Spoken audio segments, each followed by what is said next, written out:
Students, in this video, I'm going to explain about the sex determination.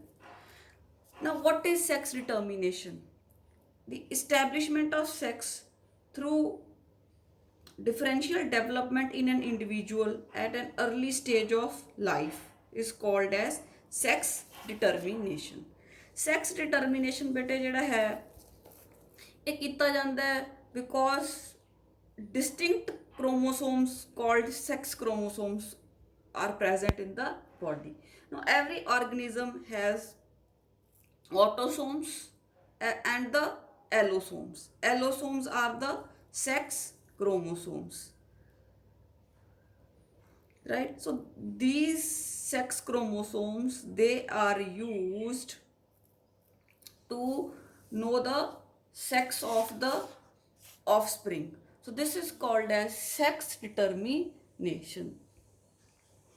Now beta, if you are familiar, you already know that human beings have 46 chromosomes. Out of that 44 are the autosomes and 2 are the sex chromosomes. And in males we have XY and in females we have XX. So beta, you know this much. So here we will not talk about the autosomes, we will talk about the allosomes or the sex chromosomes, because these two chromosomes, they are going to determine the sex of the offspring. So beta, now we have come to know that gametes are of two types. Gametes can be homo or hetero. अगर मेरे को x x है ਜਾਂ Y Y है ਜਾਂ Z Z है तो इक्को जे हो गए तो मैं की कहूँगी होमोगेमेटिक। अगर गमीट्स डिफरेंट है जिमें ह्यूमन मेल्स ਦੇ ਵਿੱਚ ਹੈ एक्स वाई, ठीक है, तो एक ही है Z0 X0, एक ही है ਹੈਟਰੋਗਮੀਟਿਕ, मतलब दो तरह के ਗਮੀਟਸ ਪਏ ਹੋਣ ਇੰਡੀਵਿਜੂਅਲ ਦੇ ਵਿੱਚ ਤਾਂ ਉਹਨੂੰ ਕਹਿੰਦੇ ਆ ਹੈਟਰੋਗਮੀਟਿਕ। ਅਗਰ ਇੱਕ ਤਰ੍ਹਾਂ ਦੇ ਗਮੀਟਸ ਪਏ ਆ ਤਾਂ ਉਹਨੂੰ ਕਹਿੰਦੇ ਆ ਹੋਮੋਗਮੀਟਿਕ। ਜਿਵੇਂ ਹਿਊਮਨ ਦੀਆਂ ਫੀਮੇਲਸ ਹੈ ਉਹਨਾਂ ਦੇ ਵਿੱਚ XX ਪਿਆ, ਦੋਨੋਂ ਇੱਕੋ ਜਿਹੇ ਕ੍ਰੋਮੋਸੋਮਸ ਪਏ ਆ, ਸੇਮ ਕ੍ਰੋਮੋਸੋਮਸ ਪਏ ਆ, ਤਾਂ ਹਿਊਮਨ ਫੀਮੇਲਸ ਕੀ ਹੈ ਹੋਮੋਗੈਮੀਟਿਕ, ठीक है। ਹੁਣ ਹਿਊਮਨ ਬੀਇੰਗਸ ਦੇ ਵਿੱਚ ਜਿਹੜੇ ਮੇਲਸ ਹੈ ਦੇ ਹੈਵ XY, ਜਾਂ ਤਾਂ ਸਪਰਮਸ ਦੇ ਵਿੱਚ X ਆਊਗਾ ਜਦੋਂ ਗਮੀਟਸ ਬਣਨੇ ਆ ਜਾਂ Y ਆਊਗਾ, ਠੀਕ ਹੈ।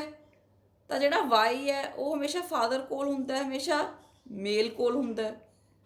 ਜਿਹੜੀ ਹਿਊਮਨ ਫੀਮੇਲ ਆ ਉਹਦੇ ਕੋਲ XX ਹੈ ਤਾਂ ਉਹਦੇ ਤਾਂ ਬੇਟੇ ਐਗਸ ਦੇ ਵਿੱਚ X ਹੀ ਹੋਊਗਾ, ਕਿਉਂਕਿ ਉਹਦੇ ਕੋਲ ਦੋਨੋਂ ਇੱਕੋ ਜਿਹੇ ਹੈ। ਤਾਂ ਫੀਮੇਲ ਕੀ ਹੈ ਹੋਮੋਗਮੀਟ।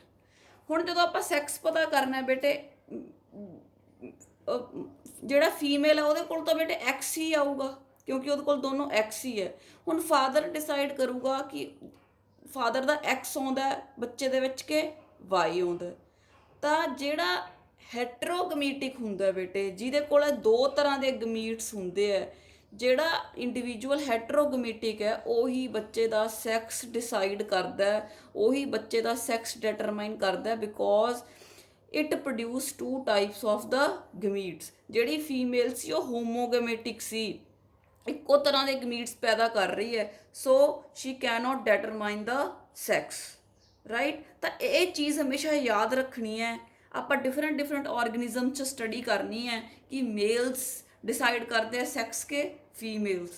तो बेटे ये याद रखना है कि जेड़ा इंडिविजुअल हैटरोगमीटिक है, मतलब जेड़ा दो तरह के गमीट्स पैदा कर रहा है वही सैक्स डिटरमाइन कर सकता है। ह्यूमन बीइंग के केस दे विच जिहड़ी फीमेल है वो इक्को तरह के गमीट्स पैदा कर रही है, फीमेल होमोगमीटिक है, सो फीमेल सैक्स नहीं डिटरमाइन कर सकती।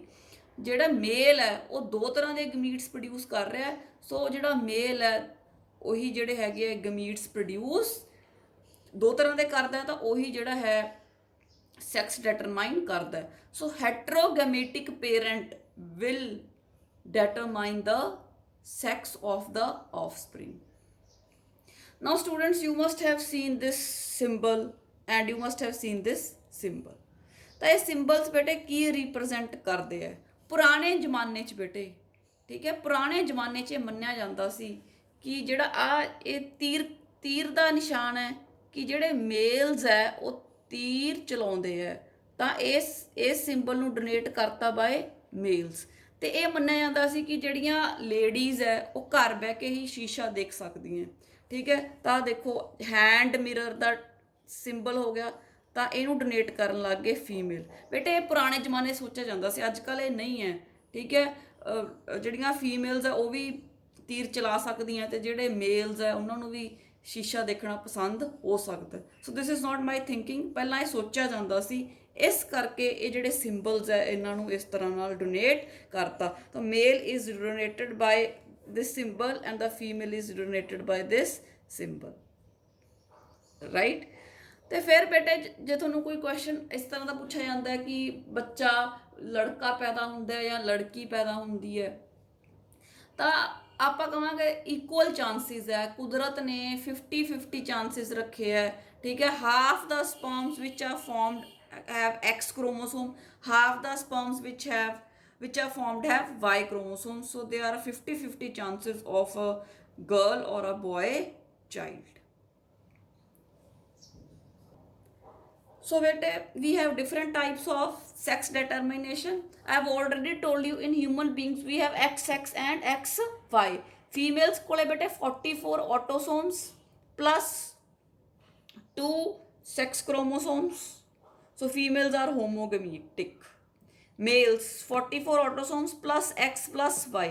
दो अलग अलग तरह के gametes है, so they are heterogametes. And I have already told you जेड़ा इंडिविजुअल heterogametic होगा वही sex determine करूँगा. Hence sex is determined by the males in case of human beings. Next we have Drosophila melanogaster जेड़ा Morgan ने use किया fruit fly, ठीक है बेटे। ਉਹਦੇ ਚ ਜਿਹੜੀਆਂ ਫੀਮੇਲਸ ਹੈ ਉਹਦੇ ਚ ਆਪਾਂ ਕਿਹਾ ਟੋਟਲ 8 ਕ੍ਰੋਮੋਸੋਮਸ ਹੈ, 6 ਆਟੋਸੋਮਸ, 2 ਐਲੋਸੋਮਸ। ਜਿਹੜੀਆਂ ਫੀਮੇਲਸ ਹੈ ਉਹ ਹਿਊਮਨ ਫੀਮੇਲਸ ਵਰਗੀਆਂ ਹੀ ਆ, ਉਹ ਹੋਮੋਗੇਮੇਟਿਕ ਹੈ, ਉਹਨਾਂ ਕੋਲ ਦੋਨੋਂ ਸੇਮ ਗੇਮੀਟਸ ਹੈ XX। ਜਿਹੜੇ ਮੇਲਸ ਹੈ 6 ਆਟੋਸੋਮਸ plus 2 ਐਲੋਸੋਮਸ X and Y, so males are heterogametic. Now you know who is going to decide the sex? The males, because they are heterogametic. They are producing 2 types of the gametes, X and Y. Now the second is XX and XO.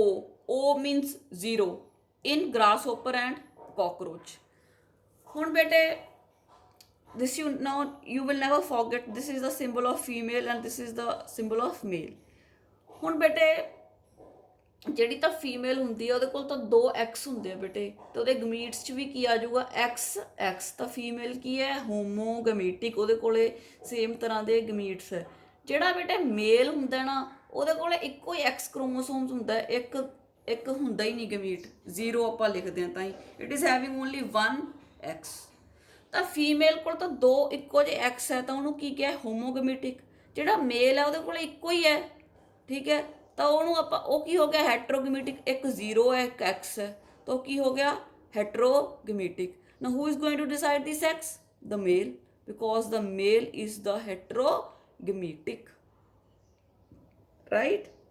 In grasshopper, cockroaches, like the females, they have 22 autosomes and 2 XX allosomes. The males have 22 autosomes plus X and 0. They have only 1 sex chromosome. So they are heterogametic, the males, and they are going to determine the sex. Now the third type is ZZ, ZW in the birds. ਹੁਣ ਬੇਟੇ ਇਹ ZW ਜਾਂ ZZ ਕਿਉਂ ਕਿਹਾ ਹੈ? ਇਹ ਕੋਈ ਇਹ ਨਹੀਂ ਕਿ ਇਹ ਆਪਾਂ ਯੂਜ਼ ਕਰ ਰਹੇ ਹਾਂ ਕਿ ਇਹ ਕੋਈ ਡਿਫਰੈਂਟ ਚੀਜ਼ ਹੈ, ਇਹ ਕੋਈ ਹੋਰ ਤਰ੍ਹਾਂ ਦਾ ਕ੍ਰੋਮੋਸੋਮ ਹੈ, ਨੋ, ਠੀਕ ਹੈ। ਆਪਾਂ ਹਿਊਮਨ ਬੀਇੰਗਸ 'ਚ, ਗ੍ਰਾਸ ਹੋਪਰ 'ਚ, ਕਾਕਰੋਚ ਆਪਾਂ XX ਯੂਜ਼ ਕਰ ਲਿਆ, ਤਾਂ ਹੁਣ ਕਿੰਨੀ ਕੁ ਵਾਰ ਉਹੀ ਯੂਜ਼ ਕਰਾਂਗੇ। ਸੋ to avoid the confusion, in place of XX, XY, the scientists have used ZZ and ZW for the sex chromosomes. So birds ਜਿਵੇਂ ਆਪਾਂ ਹੈਨ ਦੀ ਗੱਲ ਕਰਕੇ ਆਪਾਂ ਮੈਂ ਐਕਸਪਲੇਨ ਕਰ ਸਕਦੀ ਹਾਂ।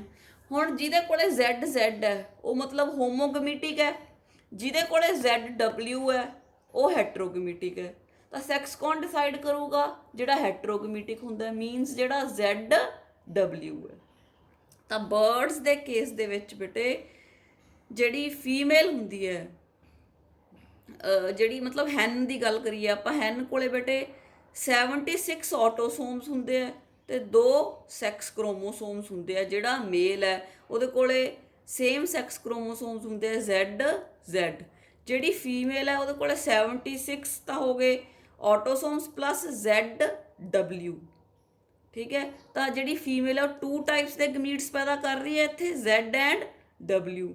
ਸੋ female shows heterogamety and the female is going to determine the sex in the birds. ਤਾਂ ਇੱਥੇ ਬੇਟੇ ਡਿਫਰੈਂਟ ਆ ਗਿਆ। ਹਿਊਮਨ ਬੀਂਗਸ 'ਚ ਆਪਾਂ ਕਿਹਾ ਮੇਲ ਸੈਕਸ ਡਿਸਾਈਡ ਕਰਦਾ ਹੈ, ਗ੍ਰਾਸ ਹੋਪਰ ਕਾਕਰੋਚ 'ਚ ਆਪਾਂ ਕਿਹਾ ਮੇਲ ਡਿਸਾਈਡ ਕਰਦਾ ਹੈ, ਡਰੋਸੋਫਿਲਾ 'ਚ ਆਪਾਂ ਕਿਹਾ ਮੇਲ ਡਿਸਾਈਡ ਕਰਦਾ ਹੈ। ਪਰ ਬੇਟੇ ਬਰਡਸ ਦੇ ਵਿੱਚ ਜਿਹੜਾ ਹੈ female shows heterogamety and the female is going to determine the sex.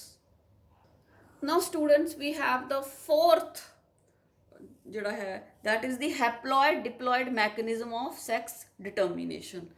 ਠੀਕ ਹੈ, ਫਸਟ ਆਪਾਂ ਕਰ ਲਿਆ ਬੇਟੇ XX XY in human being, second ਆਪਾਂ ਕਰ ਲਿਆ XX X0 ਜਾਂ XO in grasshopper and ZZ and ZW in birds। Now fourth we have in the honeybee haploid diploid mechanism of sex determination। now haploid ਕਿਹਨੂੰ ਕਿਹਾ ਜਾਂਦਾ ਬੇਟੇ? Haploid ਆਪਾਂ ਕਹਿੰਦੇ ਆ which is having n number of chromosomes, that is in honeybee it is 16 and diploid refers to 2n and in honeybee it is 32। honeybee ਦਾ ਬੇਟੇ ਨਾਮ ਹੈ, ਸਾਇੰਟਿਫਿਕ ਨਾਮ ਹੈ ਐਪਿਸ, ਐਪਿਸ ਇੰਡੀਕਾ, ਐਪਿਸ ਮੈਲੀਫੇਰਾ, ਆਪਾਂ ਕਿੰਨੇ ਸਾਰੇ ਕੀਤੇ ਹੈ। ਐਂਡ honeybee ਦਾ ਆਪਾਂ ਨੂੰ ਰੋਲ ਵੀ ਪਤਾ, it plays a very important role in pollination. ਜਿੰਨੀ honeybee ਜ਼ਿਆਦਾ ਹੋਊਗੀ ਉਨੀ ਪੋਲੀਨੇਸ਼ਨ ਜ਼ਿਆਦਾ ਹੋਊਗੀ ਤੇ ਓਨਾ ਹੀ ਜਿਹੜਾ ਸੀਡਸ ਤੇ ਫਰੂਟਸ ਜ਼ਿਆਦਾ ਲੱਗਣਗੇ। Plus it helps in the production of honey, we know it very well. ਹੁਣ ਜਿਹੜਾ ਬੇਟੇ ਹਨੀ ਬੀ ਹੈ it is a social insect, ਮਤਲਬ ਇਹ ਇਕੱਠ ਵਿੱਚ ਰਹਿਣਾ ਪਸੰਦ ਕਰਦਾ ਹੈ ਤੇ ਇਹਦੇ ਛੱਤੇ ਨੂੰ ਬੇਟੇ ਕਿਹਾ ਜਾਂਦਾ ਹੈ ਹਾਈਵ। ਇਟ ਲਿਵਸ ਇਨ ਦ ਹਾਈਵ। ਉਹ ਬੇਟੇ ਜਿਹੜਾ ਛੱਤਾ ਹੁੰਦਾ ਹੈ ਉਹਦੇ ਵਿੱਚ ਬੇਟੇ ਅੱਗੇ ਅਲੱਗ-ਅਲੱਗ ਤਰ੍ਹਾਂ ਦੇ ਸੈਲਸ ਹੁੰਦੇ ਆ ਜਿਨ੍ਹਾਂ ਨੂੰ ਆਪਾਂ ਕਹਿੰਦੇ ਆ ਬਰੂਡ ਸੈਲਸ। ਉਹ ਸੈਲਸ ਜਿਹੜੇ ਬੇਟੇ ਛੋਟੇ ਸੈਲਸ ਹੁੰਦੇ ਆ ਉਹਨਾਂ ਦੇ ਵਿੱਚ ਵਰਕਰਸ ਰਹਿੰਦੇ ਆ, ਜਿਹੜੇ ਵੱਡੇ ਸੈਲਸ ਹੁੰਦੇ ਆ ਉਹਨਾਂ ਦੇ ਵਿੱਚ ਡਰੋਨਸ ਰਹਿੰਦੇ ਆ, ਤੇ ਇੱਕ ਜਿਹੜੇ ਖਾਸ ਜਿਹੜਾ ਸੈੱਲ ਹੈ ਉਹਦੇ ਵਿੱਚ ਕੁਈਨ ਰਹਿੰਦੀ ਹੈ। ਠੀਕ ਹੈ, ਤਾਂ ਬੇਟੇ ਉਸੇ ਤਰੀਕੇ ਨਾਲ ਜਿਹੜਾ ਹੈ ਅੱਗੇ ਆਪਾਂ ਇਹਨੂੰ ਸਾਰੇ ਨੂੰ ਡਿਸਕਸ ਕਰਨਾ ਹੈ। ਹੁਣ ਬੇਟੇ ਜਿਹੜਾ ਵਰਕਰ ਹੁੰਦਾ ਹੈ, ਜਿਹੜੀ ਮਤਲਬ ਇੱਕ ਆਰਗੇਨਾਈਜੇਸ਼ਨ ਹੈ, 3 ਇਹਦੀਆਂ ਵਰਕਰ, ਕੁਈਨ ਐਂਡ ਡਰੋਨ। ਜਿਹੜੇ ਵਰਕਰਸ ਹੁੰਦੇ ਆ ਬੇਟੇ ਦੇ ਆਰ ਦੀ ਨਰਸਿੰਗ ਬੀਜ਼। ਇਹਨਾਂ ਨੇ ਸਾਰਾ ਕੰਮ, ਵਰਕਰ ਤੋਂ ਆਪਾਂ ਨੂੰ ਪਤਾ ਹੈ ਵੀ ਕੰਮ ਕਰਨਾ, ਸਾਰਾ ਕੰਮ ਜਿੰਨਾ ਹੈ ਸਾਰਾ ਵਰਕਰ ਨੇ ਕਰਨਾ ਹੁੰਦਾ ਹੈ। ਬੱਚਿਆਂ ਨੂੰ ਖਵਾਉਣਾ, ਸੋ ਉਹ ਨਰਸਿੰਗ ਬੀ ਦਾ ਕੰਮ ਹੁੰਦਾ। ਅੱਗੇ ਇਹਨਾਂ ਨੇ ਵੰਡੀਆਂ ਹੁੰਦੀਆਂ। ਛੱਤੇ 'ਚ ਗਰਮੀ ਹੋ ਗਈ, ਜਿਵੇਂ ਅੱਜ ਕੱਲ੍ਹ ਬਹੁਤ ਗਰਮੀ ਹੈ, ਤਾਂ ਪੰਖ ਲਾ ਕੇ ਹਵਾ ਦੇਣੀ, ਉਹਨੂੰ ਫੈਨਿੰਗ ਬੀ, ਉਹ ਕੰਮ ਵੀ ਵਰਕਰ ਦਾ ਹੈ। ਬਾਹਰੋਂ ਭੋਜਨ ਲਿਆਉਣਾ ਉਹ ਵੀ ਵਰਕਰ ਦਾ ਕੰਮ ਹੈ। ਠੀਕ ਹੈ, ਹੋਰ ਜਿੰਨੇ ਵੀ ਛੱਤੇ ਦੇ ਕੰਮ ਹੈ ਤਾਂ ਉਹ ਸਾਰੇ ਕੌਣ ਕਰਦਾ? Worker B. ਬਟ ਬੇਟੇ ਜਿਹੜੀ ਵਰਕਰ ਬੀ ਹੁੰਦੀ ਹੈ ਇਹ ਫੀਮੇਲ ਹੁੰਦੀ ਹੈ, ਇਹਦੇ ਕੋਲੇ 32 ਕ੍ਰੋਮੋਸੋਮਸ ਹੁੰਦੇ ਹੈ। ਬਟ ਇਹ ਬੇਟੇ ਸਟਰਾਈਲ ਹੁੰਦੀ ਹੈ, ਮਤਲਬ ਇਹ ਅੰਡੇ ਨਹੀਂ ਦੇ ਸਕਦੀ ਹੁੰਦੀ। ਇਟ ਕੈਨੋਟ ਲੇ ਦਾ ਐਗਸ। ਹੁੰਦੀ ਫੀਮੇਲ ਹੈ ਪਰ ਐਗਸ ਲੇ ਨਹੀਂ ਕਰ ਸਕਦੀ। ਕਿਉਂ ਨਹੀਂ ਕਰ ਸਕਦੀ ਉਹ ਮੈਂ ਦੁਬਾਰਾ ਜਦੋਂ ਆਪਾਂ ਵਰਕਰ ਬੀ ਤੇ ਆਉਣੇ ਤਾਂ ਮੈਂ ਦੱਸਦੀ ਹਾਂ। ਦੂਸਰਾ ਹੁੰਦਾ ਬੇਟੇ ਕੁਈਨ। ਕੁਈਨ ਵੀ ਬੇਟੇ ਫੀਮੇਲ ਹੁੰਦੀ ਹੈ, ਇਹਦੇ ਕੋਲੇ ਵੀ 32 ਕ੍ਰੋਮੋਸੋਮਸ ਹੁੰਦੇ ਹੈ। It lives in the brood chamber, ਜਿਹੜਾ ਖਾਸ ਚੈਂਬਰ ਹੈ ਉਹਦੇ ਵਿੱਚ ਰਹਿੰਦੀ ਹੈ। ਤੇ ਇਹ ਬੇਟੇ ਫਰਟਾਈਲ ਹੁੰਦੀ ਹੈ। ਇਹਦਾ ਕੰਮ ਹੈ, ਸਿਰਫ ਇਹਦਾ ਇੱਕ ਹੀ ਕੰਮ ਹੈ, ਇਹਨੇ ਹੋਰ ਕੋਈ ਕੰਮ ਨਹੀਂ ਕਰਨਾ। ਜਿਵੇਂ ਰਾਣੀਆਂ ਮਹਾਰਾਣੀਆਂ ਆਪਾਂ ਸੀਰੀਅਲਸ 'ਚ ਦੇਖਦੇ ਹਾਂ, ਠੀਕ ਹੈ, ਲਿਟਰੇਚਰ 'ਚ ਸਟੱਡੀ ਕਰਦੇ ਹਾਂ ਕਿ ਉਹਨਾਂ ਨੇ ਕੋਈ ਕੰਮ ਨਹੀਂ ਕਰਨਾ ਹੁੰਦਾ। ਤਾਂ ਇਹਦਾ ਬੇਟੇ ਇਹਨੇ ਕੁਈਨ ਨੇ ਸਿਰਫ ਇੱਕੋ ਹੀ ਕੰਮ ਕਰਨਾ, ਐਗ ਲੇਇੰਗ ਦਾ ਕੰਮ। ਹੋਰ ਇਹਨੇ ਘਰ ਦਾ ਕੋਈ ਕੰਮ ਨਹੀਂ ਕਰਨਾ, ਐਗ ਲੇਇੰਗ ਸਿਰਫ ਕਰਨੀ ਹੈ। ਹੁਣ ਬੇਟੇ ਮੈਂ ਕਿਹਾ ਵੀ ਵਰਕਰ ਬੀ ਵੀ ਫੀਮੇਲ ਹੈ ਤੇ ਕੁਈਨ ਵੀ ਫੀਮੇਲ ਹੈ, ਪਰ ਵਰਕਰ ਬੀ ਸਟਰਾਈਲ ਹੈ, ਆਂਡੇ ਨਹੀਂ ਦੇ ਸਕਦੀ। ਜਿਹੜੀ ਕੁਈਨ ਹੈ ਉਹ ਫਰਟਾਈਲ ਹੈ, ਉਹ ਅੰਡੇ ਦੇ ਸਕਦੀ ਹੈ। ਠੀਕ ਹੈ, ਵਾਟ ਇਜ਼ ਦੀ ਡਿਫਰੈਂਸ? ਜਿਹੜੇ ਬੇਟੇ ਇੱਕ ਜਿਹੜਾ ਖਾਸ ਐਗ ਹੁੰਦਾ ਜਿਹੜਾ ਉਹਨੂੰ ਬੇਟੇ ਰਾਇਲ ਜੈਲੀ ਤੇ ਫੀਡ ਕਰਾਉਂਦੇ ਆ ਜਿਹੜੇ ਵਰਕਰਸ ਹੁੰਦੇ ਆ। ਉਹ ਰਾਇਲ ਜੈਲੀ ਮਤਲਬ